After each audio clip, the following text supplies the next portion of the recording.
Your father is alive. I saw him at the nursing home today," said the painter, pointing at the portrait in the mansion. Emily Thompson stood before the gold-framed portrait, tears streaming silently down her face as she gazed at the gentle eyes of the man who had raised her alone.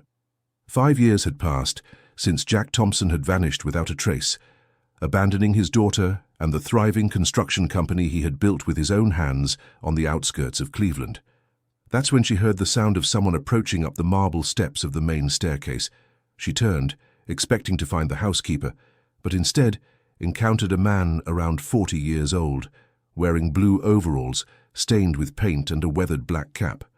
"Sorry to bother you, Miss Emily," said the painter, removing his cap out of respect. "I'm Robert, hired to give the dining room a fresh look, but I need to speak with you about something very important." Emily quickly wiped her eyes, trying to regain the professional composure she had maintained for years. "What is it, Robert? Is there a problem with the work?" The man hesitated for a moment, looking again at the portrait she had just been contemplating. "It's about this gentleman in the picture. Your father, right?" "He was my father," corrected Emily, her voice choked. "He's been gone for 5 years." Robert shook his head vigorously. "No, Miss Emily, your father is alive. I saw him at the nursing home this morning." The words hit Emily like a punch to the stomach. She leaned against the wall, feeling her legs tremble. "What do you mean? What are you talking about?" "I know this face," continued Robert, pointing at the portrait.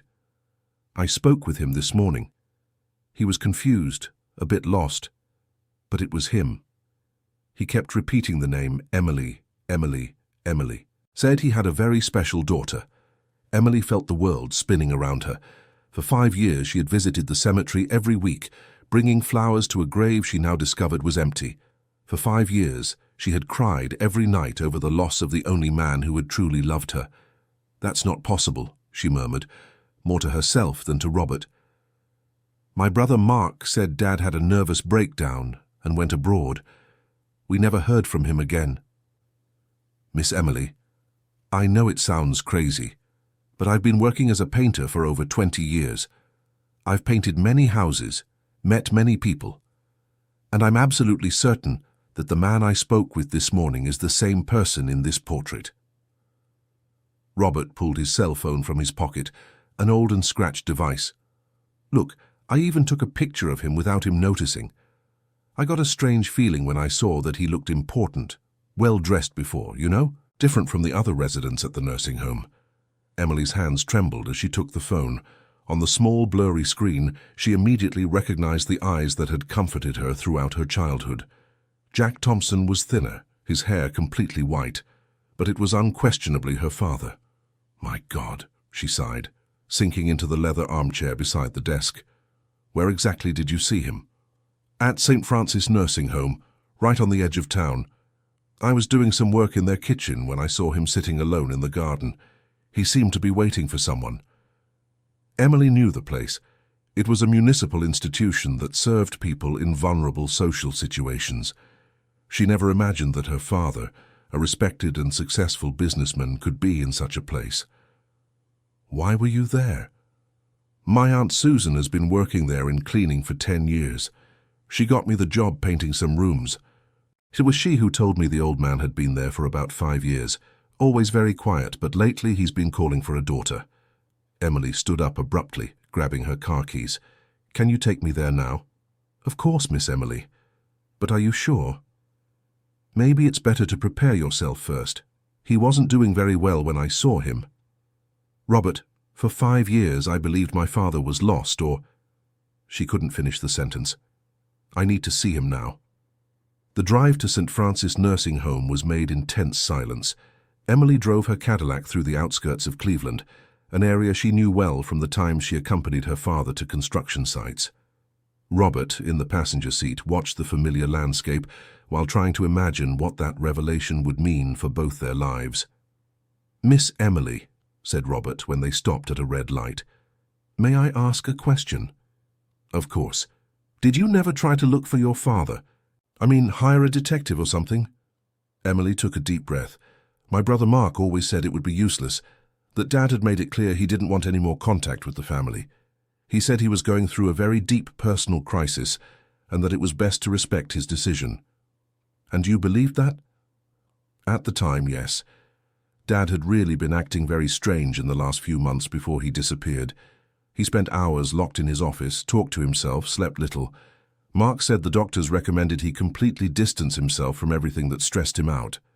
Robert scratched his beard, thoughtful. But even so, 5 years without any news, not even a phone call. Mark always said he received updates through the doctors that Dad was doing well, but that any contact with the family could harm the treatment. They arrived at St. Francis Nursing Home as the sun began to set. The building was simple but well maintained, surrounded by gardens with some fruit trees. Emily parked in front of the gate and took a deep breath before getting out of the car. "Miss Emily," said Robert, lightly touching her arm. "Maybe it's better if I go first, talk to my aunt, explain the situation." "No," Emily replied, determined. "I need to see him now." They walked together to the reception, where a middle-aged woman greeted them kindly. "Good afternoon. How can I help you?" "I'd like to see a resident named Jack Thompson," said Emily, trying to keep her voice steady. The receptionist checked a list. "Mr. Jack is in the back garden, but are you relatives of his?" "I'm his daughter." "Oh, that's great. It's been so long since he's had visitors. His legal guardian always pays the bills on time, but never comes to visit." Emily felt her heart tighten. "Legal guardian?" "Yes, Mr. Mark Thompson. He's Mr. Jack's brother, I think." Emily and Robert exchanged meaningful looks. Mark wasn't Jack's brother, he was his eldest son. "May I see him now?" "Of course, dear. Follow that hallway. The garden is at the end." Emily walked through the nursing home hallways, feeling her legs tremble with each step. The smell of disinfectant mixed with homemade food brought back memories of when she visited her paternal grandmother in a similar institution many years ago.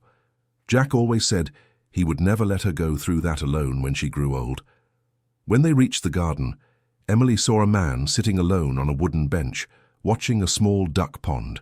Even from behind, she immediately recognized her father's posture. "Dad?" she called softly. The man turned slowly. Jack Thompson was visibly thinner and aged, but his eyes still held the same gentle sparkle Emily remembered from childhood. He watched her for a long moment, as if trying to organize his thoughts. "Emily," he asked, his voice hoarse with emotion. "My girl, you've grown so much." Emily ran toward her father, hugging him tightly as tears streamed down both their faces. "Dad, I thought you had abandoned me. I thought you didn't want to see me anymore." "Abandon you?" Jack held his daughter's face with trembling hands. "Emily, my daughter, I would never abandon you. I don't really understand where I am or how I got here." Robert watched the scene emotionally, keeping a respectful distance. "Daddy, do you remember me?" "Of course I remember you, girl. You're my Emily, my little businesswoman. You always had a good head for business." He seemed confused for a moment. "But how did you find me here?" "Robert brought me. He worked here today and recognized you." Jack looked at Robert with gratitude. "Thank you so much, young man. Thank you so very much." "Daddy, how long have you been here?" I don't really know. The days all blend together. But I always knew you would come get me one day." Emily hugged her father again, feeling how much weight he had lost. "Daddy, do you remember what happened? How did you end up here?" Jack scratched his head, clearly making an effort to remember. "I remember I was very worried about something at the company. I had discovered something that wasn't right. And then Mark said I needed to rest, that he had a quiet place where I could recover." "Mark brought you here?" "I think so. He said it was temporary, that I would be back home soon, but time passed and he stopped coming." Emily felt anger growing in her chest. For 5 years, she had suffered thinking her father had abandoned her, when in reality Mark had placed Jack in a nursing home and lied to the whole family. "Daddy, do you want to come home with me?" Jack's eyes lit up. "Can I really?" "Of course you can. You're my father. You have the right to choose where you want to be." Robert approached discreetly. "Miss Emily, perhaps it's better to speak with the administration first. Check what documents are needed. You're right. Daddy, I'll take care of everything to get you out of here as quickly as possible. Jack held his daughter's hand tightly. Emily, don't leave me alone again. Never again, Daddy, I promise. They returned to the reception, where Emily requested information about the process of transferring Jack to her home. As I said, the legal guardian is Mr. Mark Thompson, explained the receptionist. Any change in the patient's situation needs to be authorized by him. But I am Mr. Jack's daughter. I understand, but legally, the one who has decision-making power over his care is the guardian who admitted him. Emily felt her blood boil. And do you have the documents proving my father needed to be admitted? Yes, we do. Medical report confirming advanced senile dementia, inability to make his own decisions, risk of self-harm. Emily looked at Robert, incredulous. The man who had just recognized her, who had spoken normally and expressed clarity about his situation, had been diagnosed with senile dementia. Can I see these documents? Only the legal guardian can have access to medical records. Emily left the nursing home furious but determined to discover the truth. The whole way back, she and Robert discussed the situation. Miss Emily, from what I saw, your father doesn't have any dementia. He might be a little confused from the medication, from the time here, but it's not dementia. I know, Robert, I know. Mark lied to all of us. But why would he do that? Emily thought for a few moments. I don't know, but I'm going to find out. When they arrived at the mansion, Emily paid Robert for the day's work, but he hesitated before leaving. Miss Emily, if you need anything, just call. I didn't think what I saw today was right. Thank you, Robert. You changed my life today. I hope it's for the better. Emily stayed up all night, trying to understand how Mark had managed to deceive the whole family for 5 years. She clearly remembered the day he announced Jack's disappearance. Everyone was desperate, especially the mother, who blamed herself for not noticing how much her husband was suffering. The next morning, Emily called the family's law office. Dr. Henry, I really need to talk to you about my father. Emily, dear, has something new happened? I found him. There was a long silence on the other end of the line. What do you mean you found him? Emily explained the whole situation to the family lawyer, who had known her since she was a child. Emily, this is very serious. If what you're saying is true, there may have been a forced commitment, which is a crime. Dr. Henry, can you help me get my father out of there? Yes, I can. But first I need to see the documents that authorize the commitment. And I'll request an independent medical evaluation. How long could that take? If there really was an irregularity, a few days. But Emily, you need to be prepared for the consequences. If Mark really did what you suspect, it could destroy your family for good. Dr. Henry, my family was already destroyed 5 years ago when I believed my father had abandoned me. That afternoon, Emily decided to confront Mark directly. She drove to his office, located in the business center of Cleveland. Mark had taken over the management of the father's company shortly after Jack's disappearance, claiming that someone needed to keep the business running.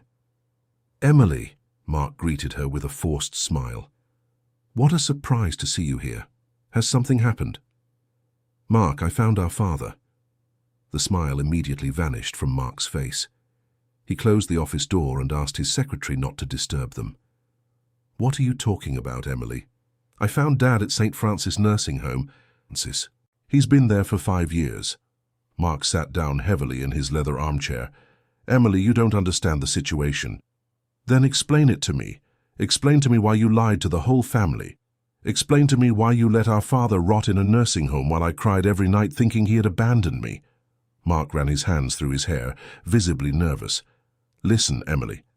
Dad really was sick. He was paranoid, suspicious of everyone, making absurd accusations about the company. What kind of accusations? Nonsense. He said someone was stealing money from the firm, that contracts were being manipulated. Meaningless things. Emily watched her brother closely. And why didn't you tell me you had committed him? Because I knew you wouldn't agree. You were always very close to him. But Emily, he was really unwell. The doctors said contact with the family could worsen his condition. Mark, I talked to Dad yesterday. He recognized me, remembered my name, talked about the company. He doesn't have any dementia. Emily, you're not a doctor. These illnesses are complex. They have moments of lucidity and moments of confusion. Emily stood up from the chair. Mark, I'm going to get Dad out of that place. And if I find out you lied about his condition, I will sue you. Emily, wait. Let's talk calmly. Maybe it is time to reassess Dad's situation. No, Mark. The conversation is over. You had 5 years to tell me the truth. Emily left the office more determined than ever. There was something in her brother's reaction that confirmed her suspicions. He wasn't surprised that she had found Jack. He was afraid of being discovered. Dear listener, if you're enjoying the story, please take a moment to like and especially subscribe to the channel. It really helps us who are just starting out. Now continuing. Over the following days, Dr. Henry worked tirelessly to obtain the medical documents that authorized Jack's commitment. When she finally gained access to the files, the discoveries were even worse than Emily had imagined. Emily, you need to sit down to hear this, said the lawyer in his office with a serious expression. What did you find? The medical report that authorized your father's admission was signed by a psychiatrist who had his license revoked 2 years ago for professional misconduct. Emily felt her blood run cold. What do you mean? Dr. Edward Smith lost the right to practice for signing false reports in exchange for payments. And there's more. The address of the clinic he provided in the document doesn't even exist. So the report is fake. Completely fake. Your father was admitted based on fraudulent documents. Emily rested her head in her hands. How did Mark manage to do this? Apparently he paid a significant amount to obtain this report. I found suspicious bank transactions in his personal account, dated just days before your father's admission. Doctor, Henry, does this mean I can take my father out of the nursing home immediately? Yes, and more than that. Mark can be sued for false imprisonment, document forgery, and embezzlement. Embezzlement? Emily, with your father's admission and the claim of mental incapacity, Mark took complete control of the company and the family assets. Technically, he is managing the estate of a person who was illegally declared incapacitated. Emily felt a mix of anger and sadness. Her brother had not only separated her from her father, but had also used the situation to benefit financially. How long do you need to reverse the legal situation? With these documents, I can file for an injunction today. Your father could be home tomorrow. Do it, Dr. Henry, do it now. That same afternoon, Emily returned to St. Francis Nursing Home to inform Jack about the developments. She found him on the same bench in the garden, feeding the ducks with pieces of bread. Daddy, Jack smiled when he saw her. Emily, you came back. I was afraid it was just a dream. It was never a dream, Daddy, and I have good news. Tomorrow you're going home. Really home. Really home. The lawyer has already taken care of all the legal matters. Jack hugged his daughter with tears in his eyes. You know, Emily, all these years here, I always knew you would come for me. Even on days when I couldn't quite remember your name, I remembered your love. Daddy, I'm so sorry it took me so long to find you. You're not to blame for anything, my daughter. You didn't know where I was. Emily hesitated before asking the next question. Daddy, do you remember why Mark brought you here? Jack became thoughtful for a moment. I remember discovering some strange things in the company. Documents that didn't match up, contracts I hadn't signed. And when I confronted Mark, he said I was imagining things. What kind of documents? Supplier contracts with companies I never knew, payments to businesses that didn't exist. It seemed like someone was siphoning money from the firm. Emily felt her stomach churn. Her father's suspicions weren't paranoia. They were well-founded. And what happened when you told Mark this? He got very nervous, said I was confused, that it would be better for me to rest a bit. The next day he showed up with a doctor who said I needed specialized treatment. Do you remember that doctor? I remember thinking it was strange that he hardly asked any questions about how I felt. He just kept writing things down on a paper while Mark talked. Emily hugged her father tightly, feeling the pain of 5 years of unjust separation.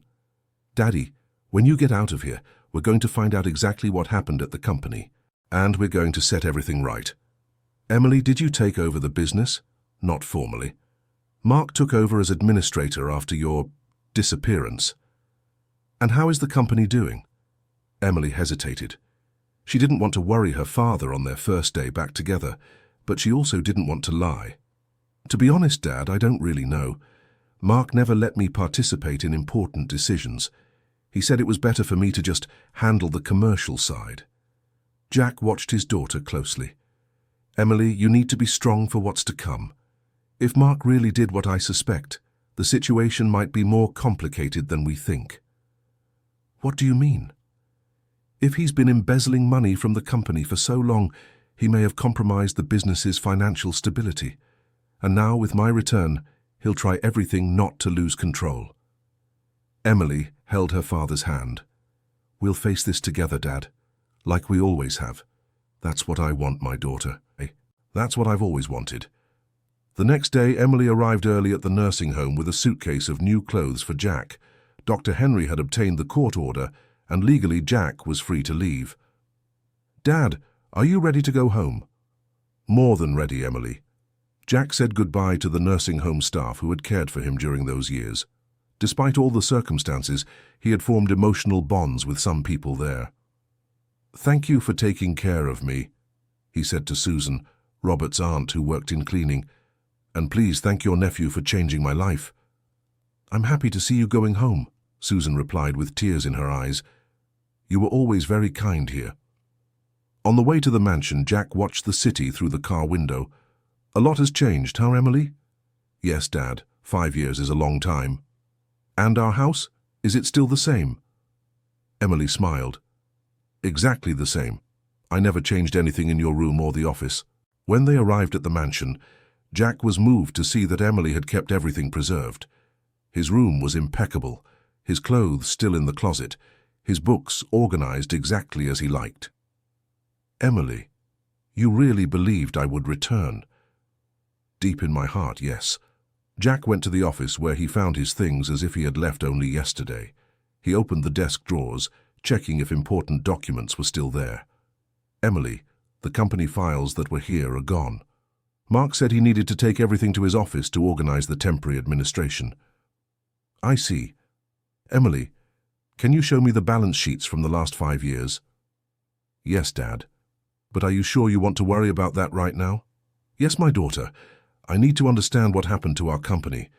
Emily brought the financial documents she had access to. Jack analyzed them silently for almost 2 hours. Emily, sit here by my side. What is it, Dad? Our company is practically bankrupt. Emily felt her blood run cold. What do you mean? Look at these numbers. When I left, we had reserves of over 2 million reais. According to these balance sheets, we owe almost 5 million to suppliers and banks. But how is that possible? The company always had big contracts, important projects. Yes, but look at the costs.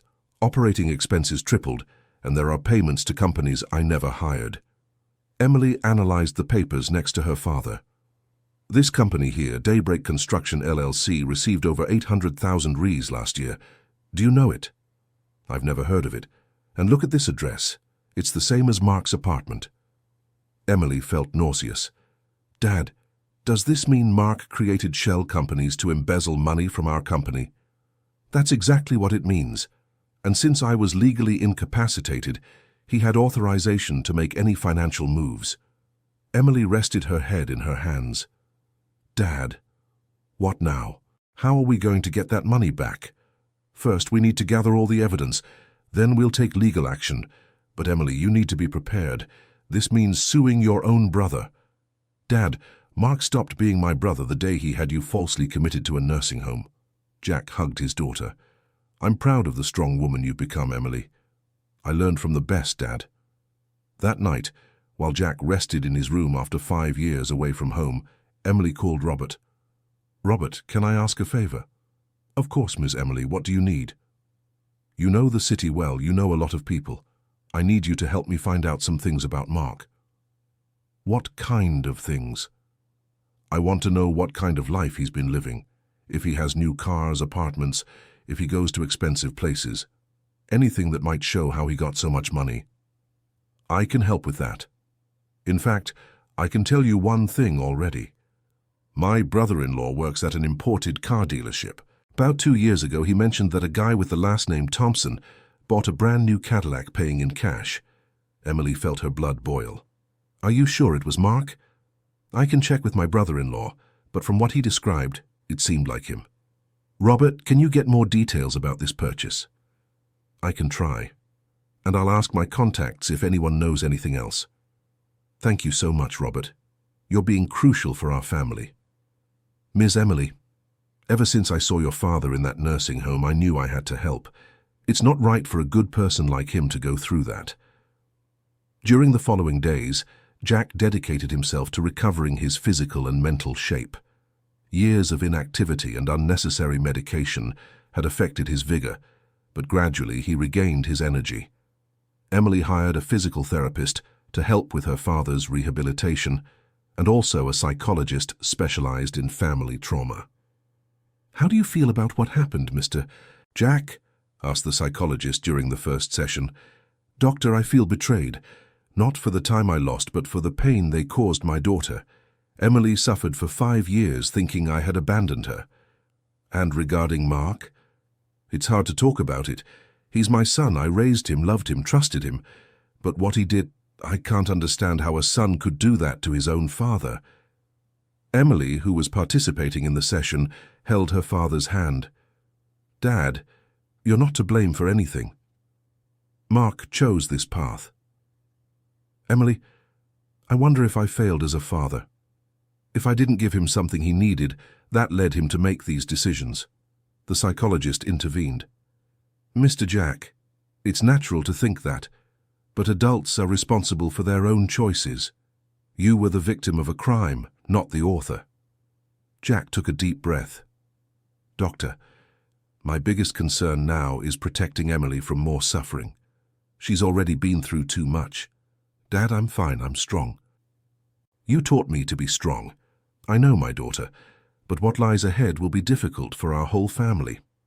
Meanwhile, Robert had gathered valuable information about Mark's lifestyle in recent years. Ms. Emily, he said during a meeting at the mansion, I found out several interesting things. Go ahead, Robert. Besides the Cadillac, Mark bought a penthouse apartment in the most expensive neighborhood in the city 3 years ago. He paid in cash, too, over $500,000. Jack, who was listening to the conversation, shook his head. Robert, do you have any information about his company, Daybreak Construction? Yes, Mr. Jack. I spoke with some construction workers who've worked for it. They said the company always pays in cash, never by bank transfer. That's typical money laundering behavior, observed Jack. And there's more, continued Robert. The company has no registered employees, no physical headquarters, but always lands million-dollar contracts. Emily and Jack exchanged glances. Robert, can you find out who this company's clients are? Asked Emily. I can try, but it'll be difficult because they seem determined to keep everything very discreet. Dr. Henry arrived at the mansion in the late afternoon with a worried expression. Emily, Jack, I have important news about the case. Go ahead, Doctor, said Jack. Mark has filed a legal motion challenging Mr. Jack's release from the nursing home. He claims you're taking advantage of a temporary moment of lucidity to manipulate an elderly man with dementia. Emily was outraged. Can he do that? He can try, and more. He also requested an audit of the company, alleging Emily may be attempting to misappropriate family assets. Jack rose from his armchair. He's reversing the roles, trying to make us look like the criminals. Exactly. It's a common strategy in cases like this. Preempt accusations by making accusations. Emily was visibly nervous. Dr. Henry, does this mean Dad might be forced to return to the nursing home? Not if I can help it. I've already requested an independent medical evaluation with 3 different specialists. If they confirm Mr. Jack has full mental capacity, Mark's argument falls apart. How long will this take? Asked Jack. The evaluations could happen this week, but meanwhile, you need to prepare for a prolonged legal battle. Emily held her father's hand. Dad, we'll face this together, no matter how long it takes.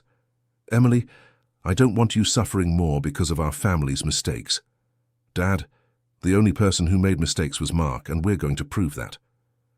That night, Emily couldn't sleep. She kept thinking about how life had completely changed in just a few days.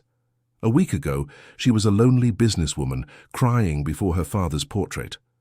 Today, she was prepared to fight a legal battle against her own brother to protect the man she loved most in the world. She went to her father's room and knocked lightly on the door. "Come in, Emily. I can't sleep either." "Dad, do you regret coming back? Your life was simpler at the nursing home." "Emily, my daughter, are you crazy? These have been the happiest days I've had in 5 years. Being here with you, in our home, rebuilding our family. That's priceless. But what if Mark succeeds in having you readmitted?" "He won't. Because now I know the truth, and you know the truth, and we have people like Robert and Dr. Henry helping us." Emily sat on the edge of the bed. "Dad, I'm afraid of what we'll discover about Mark." "Me too, my daughter. But whatever we discover, we'll overcome it together." "Why do you think he did this, Dad?" Jack grew thoughtful for a moment. "You know, Emily, sometimes I wonder if Mark wasn't jealous of you." "Jealous of me? Why?" "Because you were always more interested in the company, more dedicated, more responsible. Maybe he felt I favored you. But that doesn't justify what he did. It justifies nothing, but perhaps it explains." Emily hugged her father.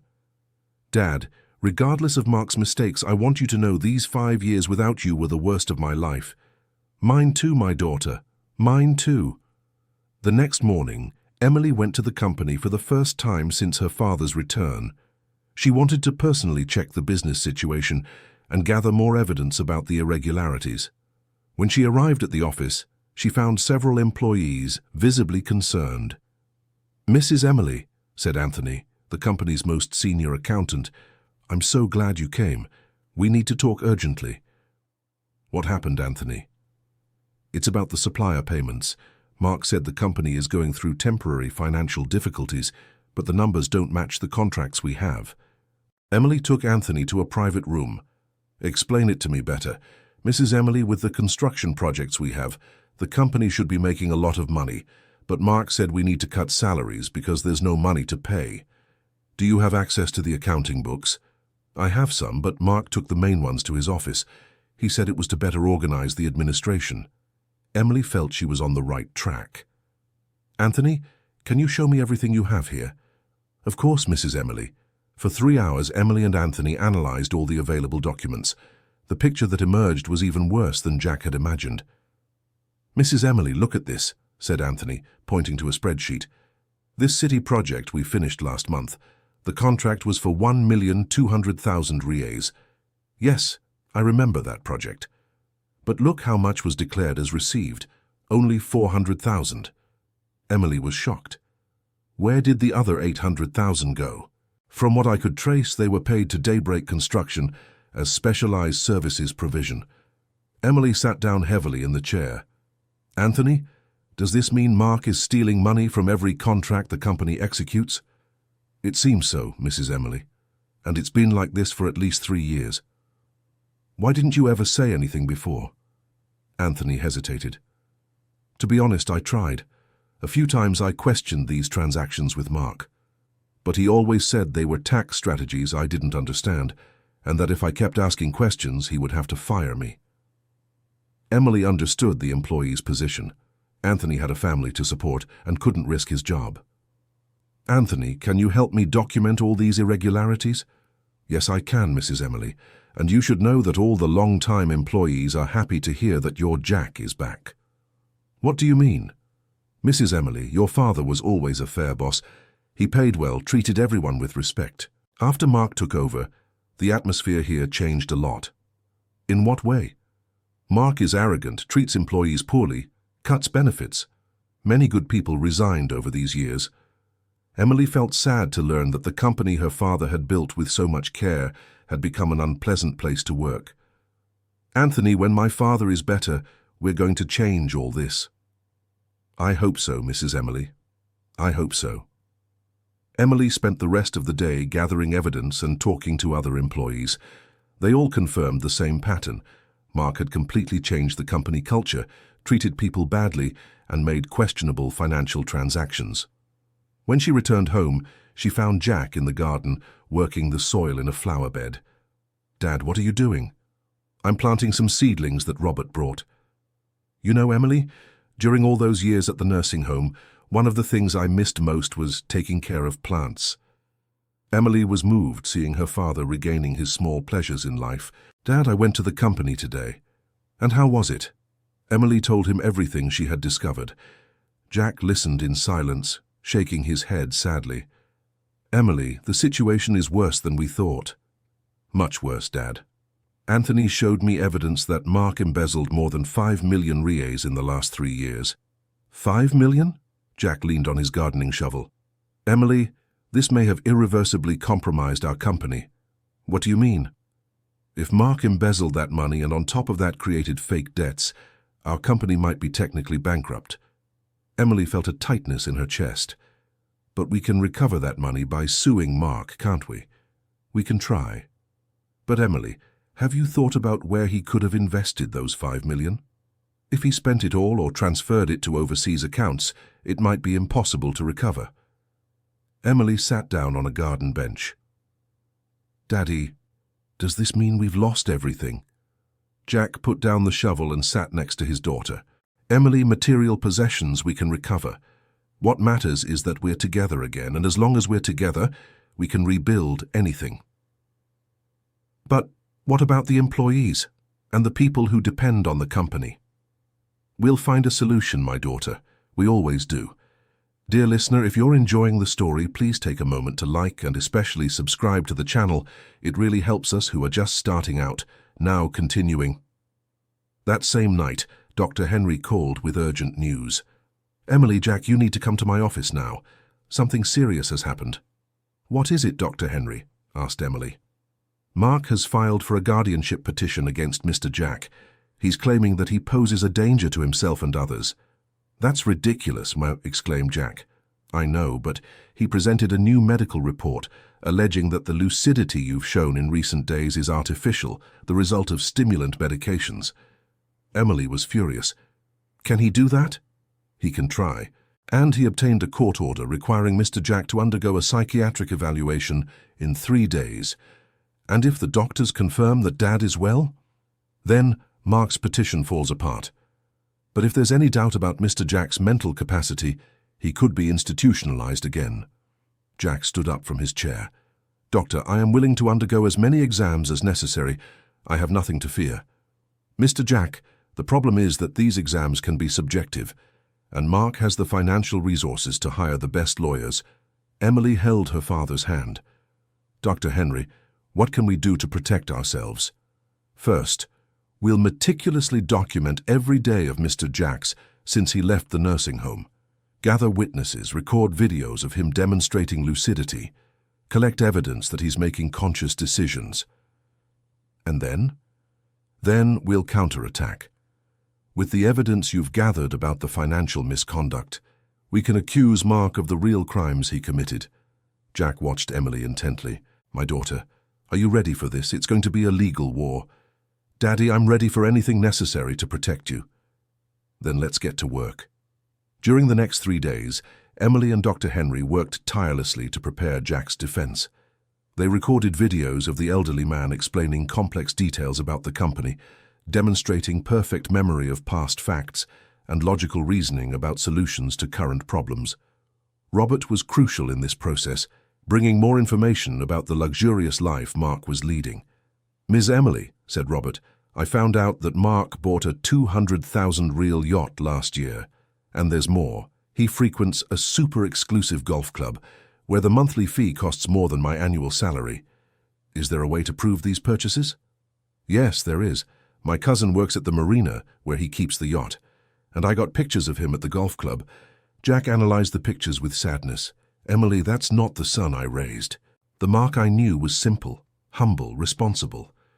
Daddy, money changed him." "No, Emily. Money only revealed who he really was inside." On the day of the psychiatric examination, Emily accompanied her father to the hospital. 3 different doctors would evaluate him for 4 hours. "Dad, are you nervous?" "No, my daughter. I know who I am, and I know my mind is working perfectly." "I'll be here waiting for you." Thank you, Emily. Your presence gives me strength. During the 4 hours of waiting, Emily walked through the hospital corridors thinking about everything that had happened in the last few weeks. A month ago, she was a lonely woman running a company she didn't fully understand. Today, she was fighting for her father's freedom and the future of the family business. Robert appeared at the hospital in the middle of the afternoon. "Miss Emily, I came to offer moral support. How is your Jack?" "Still undergoing the tests." "Thank you for coming, Robert. Miss Emily, I couldn't stay at home knowing you're going through this. Robert, you've become part of our family." "It's an honor for me, Miss Emily." When Jack finally came out of the tests, he was visibly tired but confident. "How did it go, Dad?" "It went well, Emily. The doctors asked very detailed questions about my life, my memory, my reasoning ability. I answered everything clearly. When will the results be out?" "Tomorrow morning." "Dad, let's go home and rest." "Good idea, my daughter." The next morning, Dr. Henry called early. "Emily, I have the test results." "And so?" The 3 doctors were unanimous. "Your father is in perfect mental condition." One of them even wrote in the report that Mr. Jack demonstrates intellectual capacity above average for any age. Emily shouted with joy. "Dad! Dad! We won!" Jack came running from the kitchen. "What is it, Emily?" "The doctors confirmed that you're perfectly lucid. Mark's attempt to have you declared incompetent was rejected." Father and daughter hugged each other emotionally. "And now, Dr. Henry?" asked Jack. "Now we counterattack. With these reports, I can file a criminal lawsuit against Mark for forced hospitalization, document forgery, and embezzlement. How long could this take? To get the first injunctions, a few days. For the full process, months or years. But the important thing is that you are now legally protected." Emily breathed a sigh of relief for the first time in weeks. That afternoon, Robert appeared at the mansion with a worried expression. "Miss Emily, you're Jack. I need to tell you something important." "What is it, Robert?" "Mark was at my Aunt Susan's house this morning." "At Susan's house? Why?" "He wanted her to sign a document saying your father was always confused and aggressive at the nursing home." Jack stood up from his chair. "And did she sign?" "No. My aunt sent him away, said she wouldn't lie." "But she got scared, you know." "Scared of what?" "Mark threatened that she could lose her job if she didn't cooperate with him." Emily was outraged.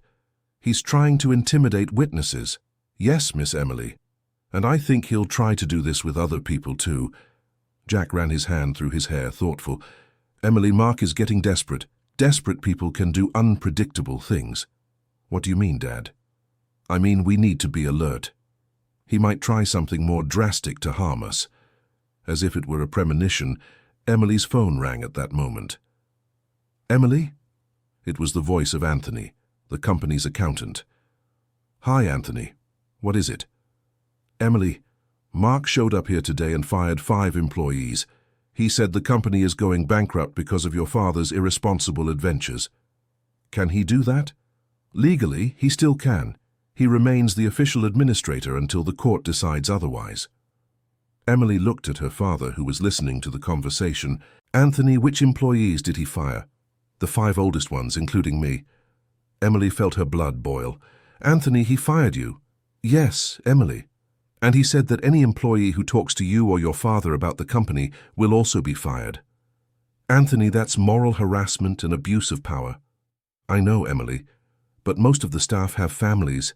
They can't risk being unemployed." Emily hung up the phone furiously. "Daddy, Mark fired Anthony and 4 other long-time employees, and he's threatening to fire anyone who talks to us. He's destroying our company out of revenge. That's exactly it.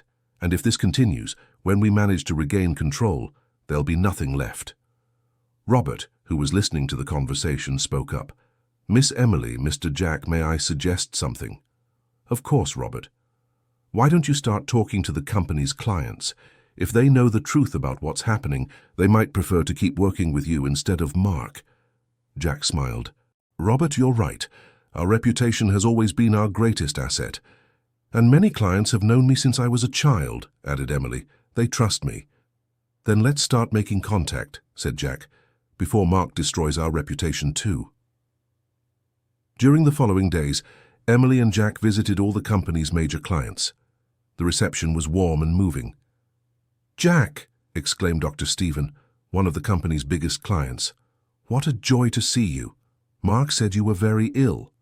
"I was, Dr. Stephen, but now I'm recovered and getting back to business."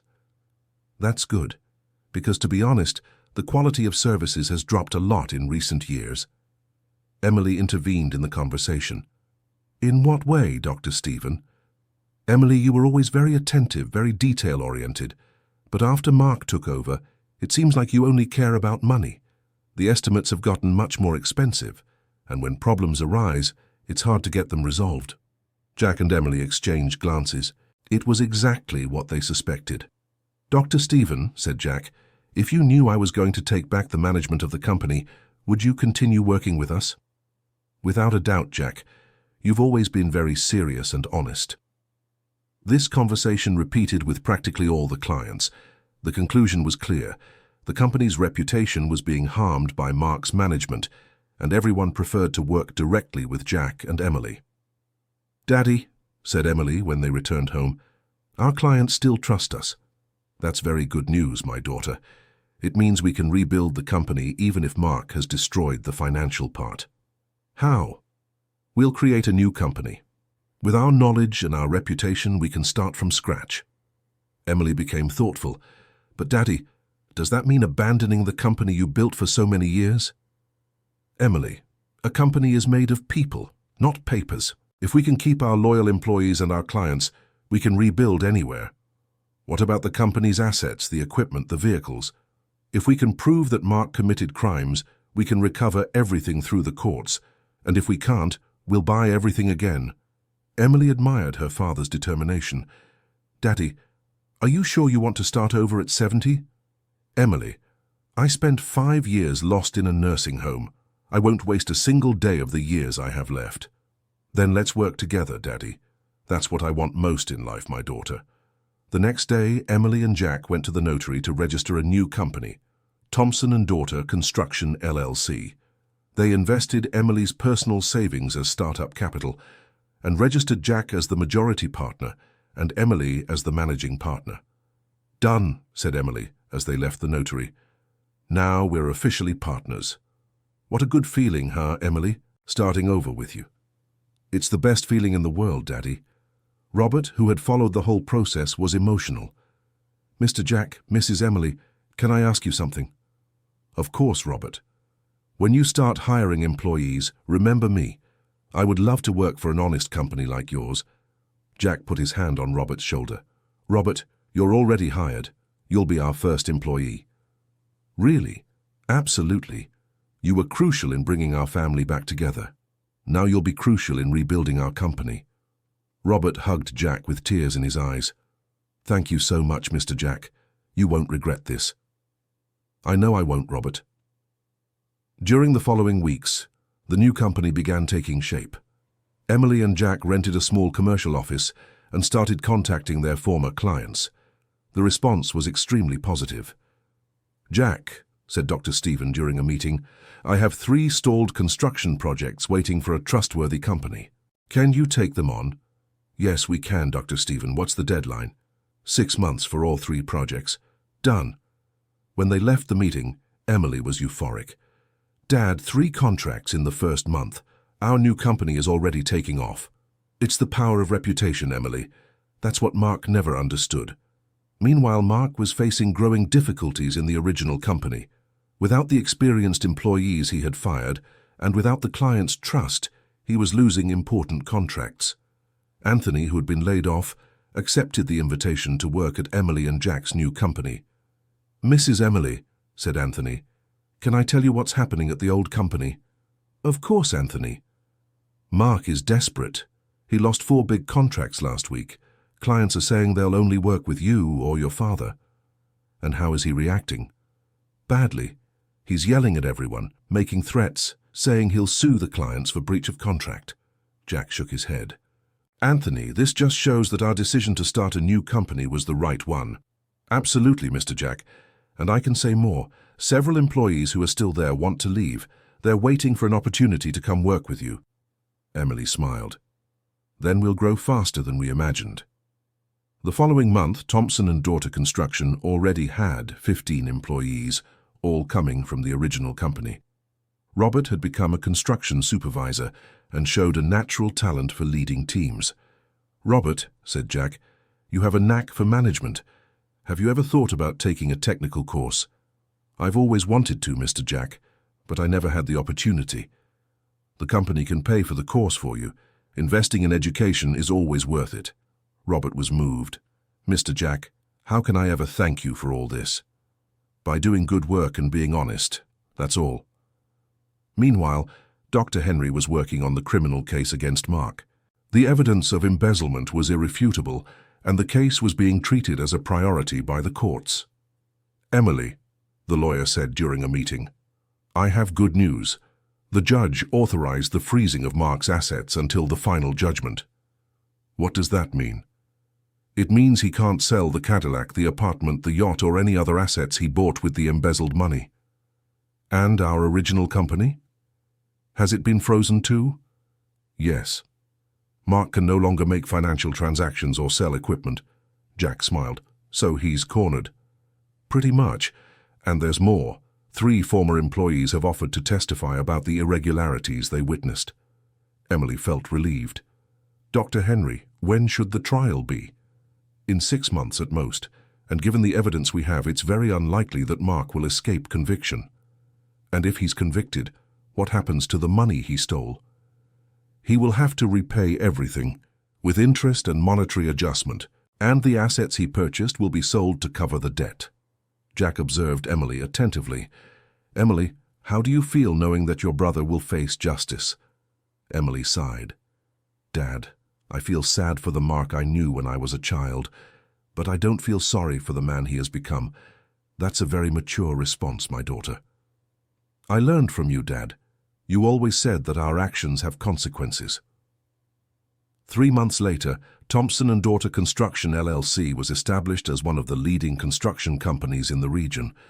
With 25 employees and more than 10 ongoing projects, Emily and Jack had proven that it was possible to rebuild from scratch. Robert had enrolled in the technical building course and was developing rapidly. He brought interesting news to Jack and Emily. "Mr. Jack, Ms. Emily, I found out something about the old company." "What is it, Robert?" "Mark is trying to sell the equipment and vehicles in secret, even with the court order." "What do you mean?" "My cousin who works at the scrapyard said that Mark offered 3 tractors for a very low price, asking to be paid in cash and without an invoice." Emily was outraged. "That's contempt of court." "Yes, it is. And there's more. He's also trying to convince the few remaining clients to pay in cash directly into his personal account." Jack shook his head. "Robert, can you document these attempted sales?" "Yes, I can, Mr. Jack. My cousin even recorded a conversation he had with Mark." "Then let's hand everything over to Dr. Henry. This could speed up the case against Mark." When Dr. Henry received the new evidence, he was impressed. "Emily, Jack, this is very serious. Mark is committing new crimes while already being prosecuted." "What does that mean?" "It means we can request his preventive arrest for contempt of court and attempted dissipation of assets." Emily felt a tightness in her chest. "Dr. Henry, does that mean Mark could be arrested?" "Yes, Emily, and he probably will be." Emily looked at her father, who was visibly shaken by the possibility. "Dad, are you okay?" "I am, my daughter. It's just hard to accept that things have come to this." "Dad, Mark had many opportunities to do the right thing. He chose to keep making mistakes." "I know, Emily, I know." A week later, Mark was arrested in the act, trying to sell company equipment to a scrapyard in a neighboring town. The news appeared in the local newspaper, causing a stir in the business community of Cleveland. Emily was at the construction site when she received the call from Dr. Henry. "Emily, I need to inform you that Mark was arrested an hour ago." Emily leaned against a wall, feeling her legs tremble. "How is my father taking the news?" "I haven't told him yet. I thought it would be better if you were present." "I'm heading home now." Emily arrived at the mansion and found Jack in the garden, tending to the plants that Robert had planted months ago. "Dad, I need to talk to you." Jack could tell from his daughter's expression that it was something serious. "What happened, Emily?" Mark was arrested, Dad. Jack stopped working the soil and leaned on the garden bed fence. For trying to sell the equipment? Yes. Jack remained silent for several minutes, watching the flowers that had grown over the past few months. Dad, do you want to talk about it? Emily, do you remember when Mark was a child? He was a sweet, obedient boy, always trying to please me. I remember, Dad. Where did I go wrong, Emily? How did one of my sons come to this? Emily hugged her father. Dad, you didn't go wrong. You were a wonderful father. Mark made his own decisions, bad decisions, but there was something I failed to give him, something important. Dad, you gave love, education, example, opportunities. What more can a father give? Jack sighed deeply. Emily, I want to visit Mark in prison. Dad, are you sure? Yes, I am. He's still my son. Then we'll go together. Thank you, my daughter. 2 days later, Emily and Jack went to the prison to visit him. Mark was visibly shaken, thin, and with deep dark circles under his eyes. Father, said Mark when he saw Jack, I didn't expect you to come. Mark, I came because I'm your father. That will never change. Mark began to cry. Dad, I ruined everything. I ruined our family, our company, my life. Mark, said Jack, his voice firm but gentle. Can you explain to me why? Why did you do all this? I don't know, Dad. At first it was just a little money here and there. Then it turned into a snowball that I couldn't control anymore. Emily watched the scene with mixed feelings of anger and pity. Mark, she said, did you have any idea of the suffering you caused? For 5 years I thought Dad had abandoned me. Emily, I'm sorry. Really sorry. At first I truly believed Dad had mental problems. Later, when I realized it wasn't true, it was already too late to turn back. It's never too late to do the right thing, said Jack. Dad, I tried. Several times I thought about telling the truth, but I was afraid of the consequences. And now, Mark, what's your plan? Dad, I'm going to take all the blame. I'll return everything I can, and I'll accept any punishment the justice system determines. Jack held his son's hand through the bars. Mark, I forgive you, but forgiveness doesn't erase the consequences. I know, Dad, I know. When they left the prison, Emily and Jack remained silent the whole way home. Dad, Emily finally said, how do you feel after talking with Mark? Sad, Emily. Very sad, but also relieved. Relieved how? Relieved because there's still some humanity in him. The boy I raised is still there. Dad, do you really intend to forgive him? Emily, forgiving doesn't mean forgetting or pretending nothing happened. Forgiving means not carrying anger in your heart. And can you not feel anger? Yes, I can, my daughter, because anger would only harm me, and I've already suffered too much in these 5 years. Emily admired her father's wisdom and greatness. Dad, you're a very special man. No, Emily, I'm just a man who learned that life is too short to waste on bad feelings. Dear listener, if you're enjoying the story, please take a moment to like and especially subscribe to the channel.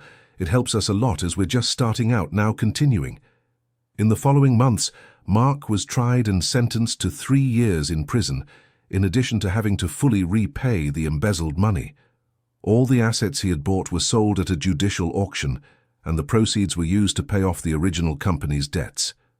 With the legal resolution of the case, Jack and Emily were finally able to regain control of the company founded by Jack.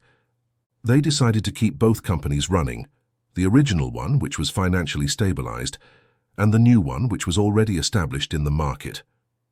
Dad, said Emily, now we have 2 thriving companies. What do you think about retiring and leaving everything in my hands? Emily, my daughter, I don't want to retire. I want to work by your side as long as my health allows. Are you sure? You've worked your whole life. Emily, these 5 years at the nursing home taught me that there's nothing worse than not having a purpose in life.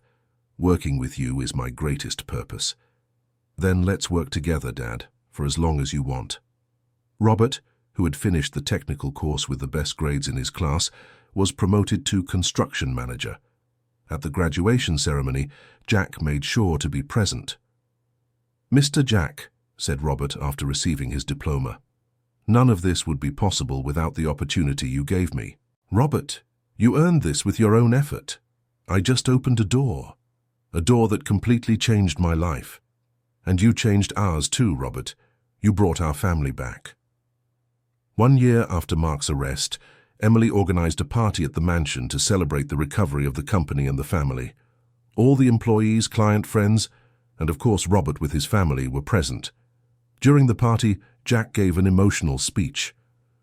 "My friends," said Jack, "2 years ago I was lost in a nursing home, thinking I had been forgotten by everyone. Today I am here, surrounded by the people I love, working in the company I built with so much care." Everyone applauded. "I learned that family isn't just those who share our blood. Family are the people who stand by us in the most difficult times.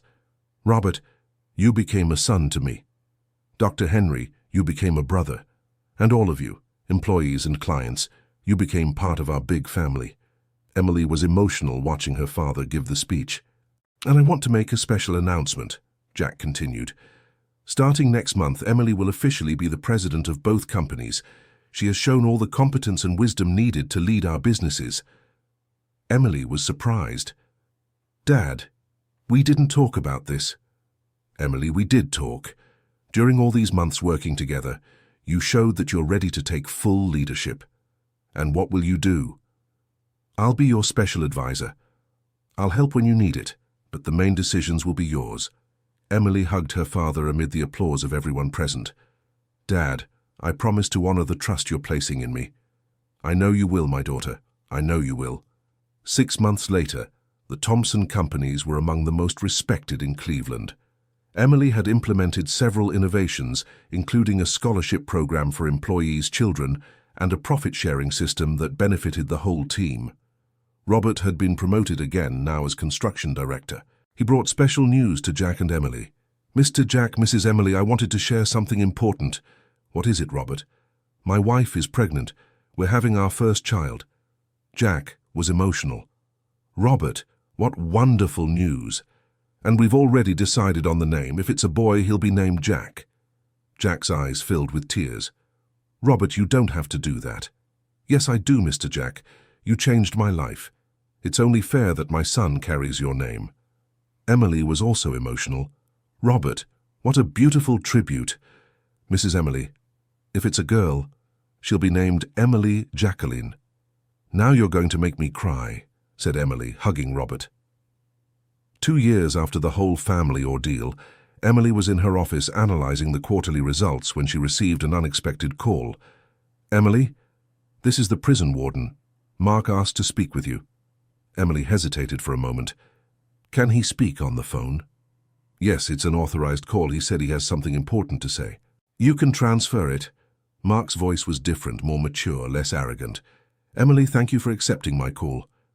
"What did you want, Mark?" "I wanted to apologize, from the heart, and I wanted to say I'm proud to see how you've taken leadership of the company." "How do you know?" "News from the city reaches us here in prison. Everyone speaks well of the work you're doing." Emily felt a mix of emotions. "Mark, what do you plan to do when you get out of prison?" "I don't know yet, Emily. I'll probably have to start my life over from scratch, but this time, the right way." "And Dad? Would you like to see him?" "I'd like that very much, but only if he wants to see me." "He will want to, Mark. Dad will always want to see you." "Emily, can I ask you something?" "Go ahead."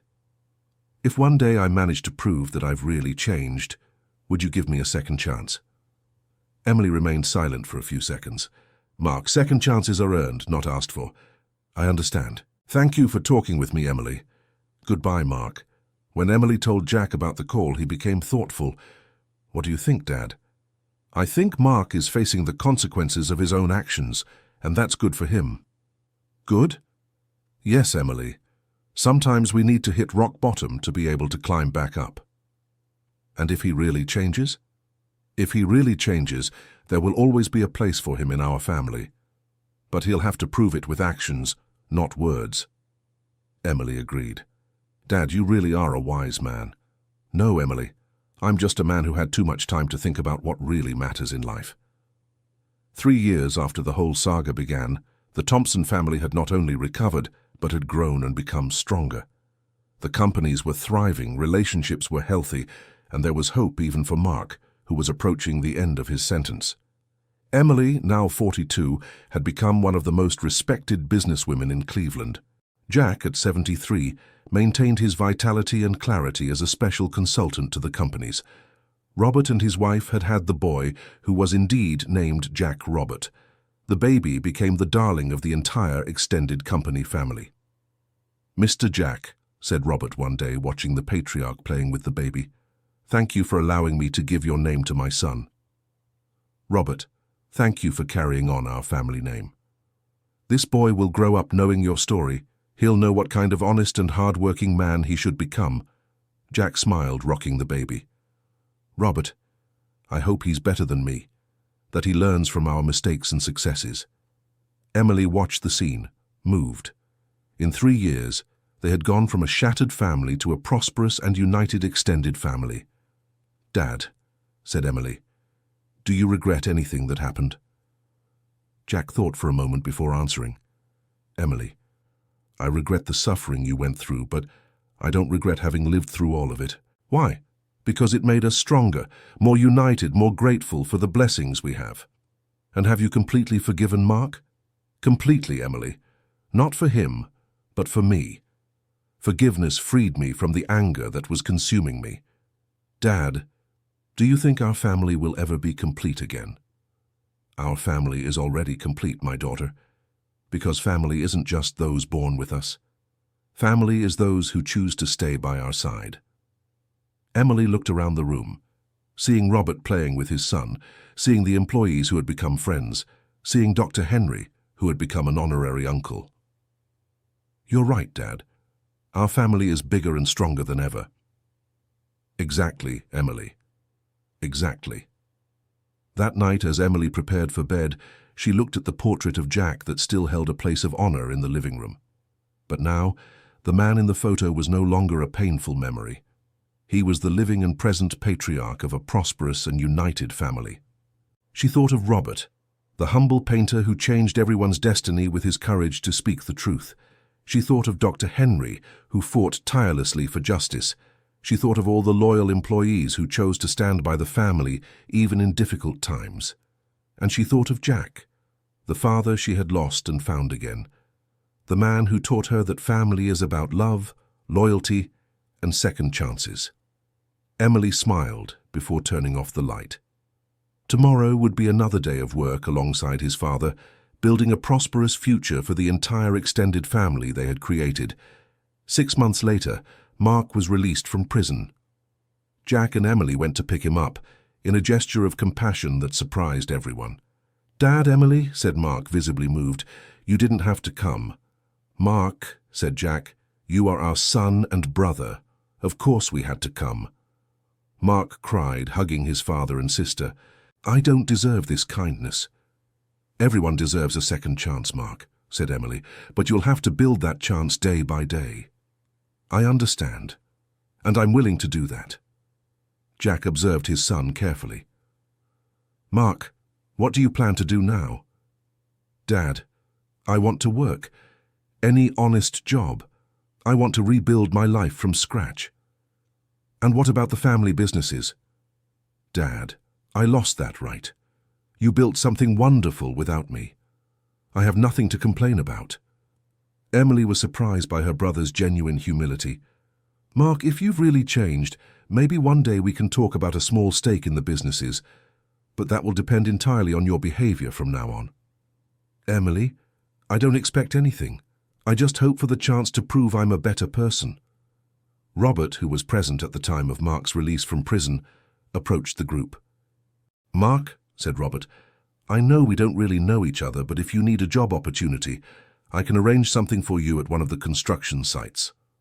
Mark was surprised by the offer. "Robert, after everything I did to your family?" "Mark, your father and sister are my family now too, and family helps each other." Jack smiled at Robert's generosity. "Robert, you continue to surprise me." "Mr. Jack, I learned from you that everyone deserves a second chance." In the following months, Mark worked humbly as a construction assistant in the family businesses. He received no special treatment, earned the standard salary of any entry-level employee, and showed genuine dedication to his work. "Emily," Robert said one day, "I have to admit that Mark is doing very well. He's punctual, hard-working, respectful to everyone." "Are you surprised?" "Yes, I am. To be honest, I expected him to give up in the first few weeks. And what do you think now?" "I think he's really changed, at least for now." Emily watched her brother working at the construction site through her office window. It was strange to see the man who once wore expensive suits now wearing a hard hat and work uniform, but there was something genuinely transformative about that image. 1 year after his release from prison, Mark approached Emily and Jack with a proposal. "Dad, Emily, can I talk to you?" "Of course, Mark. What is it?" "I wanted to propose a way to make up for the money I stole from the company." Emily and Jack exchanged glances, curious. "What do you mean, Mark?" "I estimate that with interest and adjustments I owe the businesses about 8 million reais." "Yes, that's about right," confirmed Emily. "I'll never be able to pay that back working as a construction assistant, but I have a proposal." "What is it?" "You let me work in the businesses without pay for the next 10 years. All the money I should receive as payment, you deduct from my debt." Jack was thoughtful. "Mark, that would mean you'd work practically for free for 10 years. "Yes, Dad, and I think it's fair." Emily was impressed by the proposal. "Mark, are you sure about this? How will you support yourself?" "Emily, I have a small inheritance from my maternal grandmother that I've never touched. It's enough to live modestly for a few years. And then, when I finish paying off the debt, maybe you'll let me receive a normal salary." Jack observed his son carefully. "Mark, why do you want to do this?" "Dad, because I need to look in the mirror and respect myself, and I'll only be able to do that when I've paid for everything I've done." Emily was moved by her brother's sincerity. "Mark, we accept your proposal, but with one condition." "What?" "You'll work without a salary, but we'll pay for a health insurance plan for you, and we'll make sure you have at least one decent meal a day at the company." Mark hugged Emily and Jack. "Thank you so much. You don't know how much this means to me." Yes, we do, Mark," said Jack. "Yes, we do." Over the following years, Mark dedicated himself intensely to work in the family businesses. He was gradually promoted, demonstrating genuine competence and dedication. Robert became his mentor, teaching him construction techniques and worksite management. "Robert," said Mark one day, "can I ask you a personal question?" "Of course, Mark." "Why did you give me a chance? After everything I did?" Robert stopped working and looked at Mark. "You know, Mark, when I was younger I made some serious mistakes, not as serious as yours, but mistakes that could have ruined my life."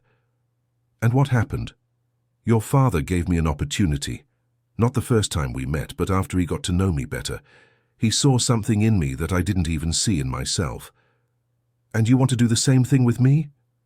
"I want to give you the same chance your father gave me. The chance to be a better person." Mark was moved. "Robert, you're a very good man." "No, Mark. I just learned that life is about giving and receiving opportunities." 5 years after leaving prison, Mark had become one of the most respected supervisors in the companies. He lived modestly in a small apartment, but had found peace and purpose in his life. Emily organized a special meeting with Jack, Mark, and Robert to discuss the future of the family and the businesses. "Mark," said Emily, "you've already paid more than half of your debt, and your work has been exemplary." "Thank you, Emily. Dad and I talked, and we want to make a proposal." "What proposal?" Jack spoke up. "Mark, we want to offer you a small ownership stake in one of the companies."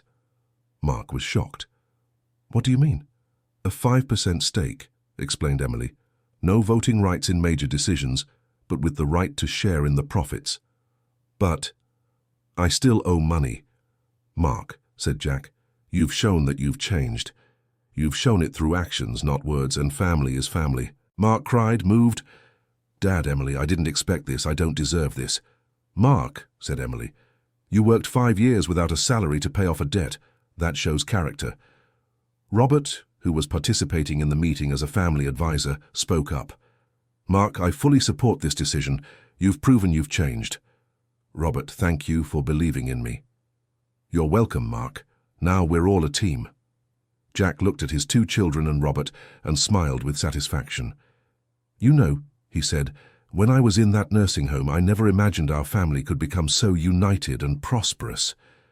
Dad, said Emily, all the suffering we went through was worth it to get to this moment. I completely agree, my daughter. 10 years after the beginning of the whole saga, the Thompson family had become an example of overcoming, forgiveness, and rebuilding. The businesses prospered, employing more than 200 people and being recognized for their ethics and quality. Jack, now 83 years old, maintained his mental clarity and participated in important decisions as honorary president. Emily, at 52, was one of the most respected businesswomen in the state. Mark, at 55, had become an upright and respected man in the company and the community. Robert had been promoted to General Operations Director and was considered a full member of the family. His son, Jack Robert, now 10 years old, regularly visited the Thompson mansion and called Jack Grandpa. Grandpa Jack, the boy said one day, Dad told me you were lost for a long time. It's true, my grandson. I spent 5 years away from the family. Were you scared? Jack smiled, hugging the boy. Sometimes, yes, but I always knew I would come home one day. How did you know? Because I had faith in the strength of our family's love.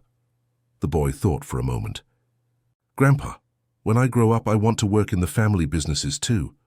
If you want, my grandson, there will always be a place for you here. But only if I'm honest and hard-working like Dad taught, right? Exactly, my grandson. Exactly. Emily watched the conversation between Jack and the boy with a heart full of gratitude. In 10 years, they had gone from a broken family to a thriving, united business dynasty, including members who came not by blood, but through love and loyalty.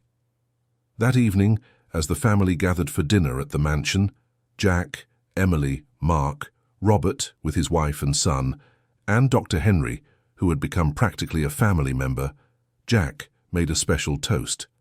My dears, he said, raising his glass, today I want to toast not only to our prosperity, but to our unity. 10 years ago, I was a lost and forgotten man. Today I am surrounded by the most wonderful family anyone could have.